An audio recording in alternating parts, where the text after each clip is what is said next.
Saya sering ditanya, kenapa sih anak muda masih mau di sini? Nah, masih muda ya? Masih muda ya? Pertama kali sih jujur banget, itu ikutnya. Ngikut-ngikut doang istilahnya.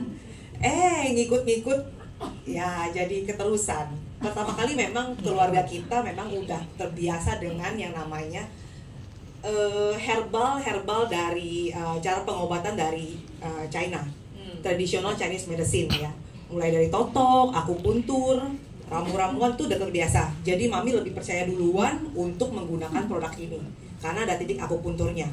Kalau saya setelah ada mikroskop dan pembuktian kalau kita punya benang spektrum melancarkan aliran darah, baru saya percaya, baru saya gunakan. Tapi struggling lagi nih anak muda. Namanya anak muda kalau pakai doang bolong-bolong itu sering. Tapi kalau konsisten untuk menggunakan itu yang sangat sulit. Karena Indonesia itu, Jakarta terutama panas. Kita mesti di ruangan ber-AC begini nih kayak kutub baru aman. Cuman ya karena mau sehat, dulu saya kalau kenal saya yang dulu mah sering sakit banget, namanya pilek, batuk, sakit tenggorokan, sakit kepala, itu udah makanan sehari-hari.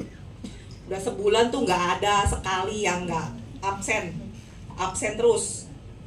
Kalau sekarang sih sejak dari pandemi sampai sekarang udah 5 tahun ya, saya cuma batuk sekali itu juga 2-3 hari udah sembuh. Jadi kita punya imun naik.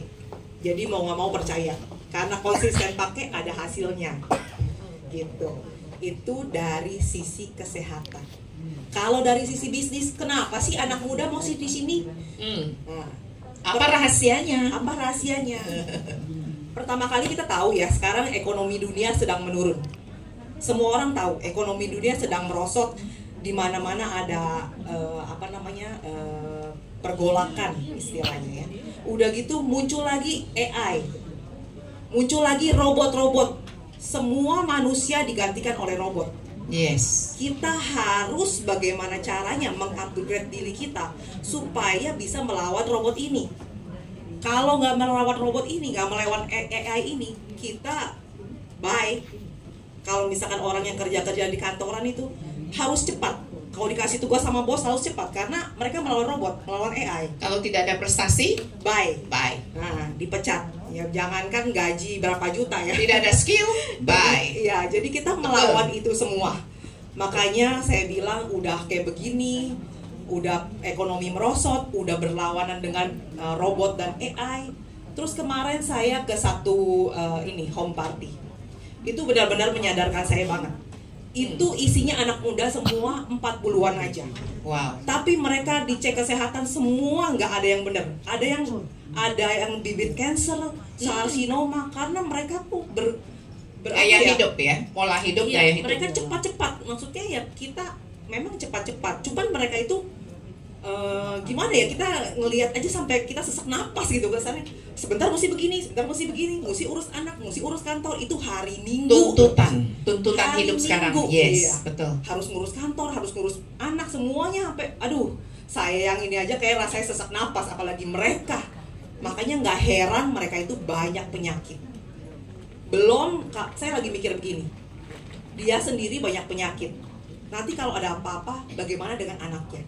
Yes. Bagaimana dengan mamanya dan orang tuanya pun sakit? Bagaimana mereka mengurusi itu semua? Nggak bisa untuk kesana gitu. Jadi ya saya terbuka pikirannya. Kalau kita kan santai-santai selalu. Saya ada nonton YouTube satu, anak muda ngomong begini.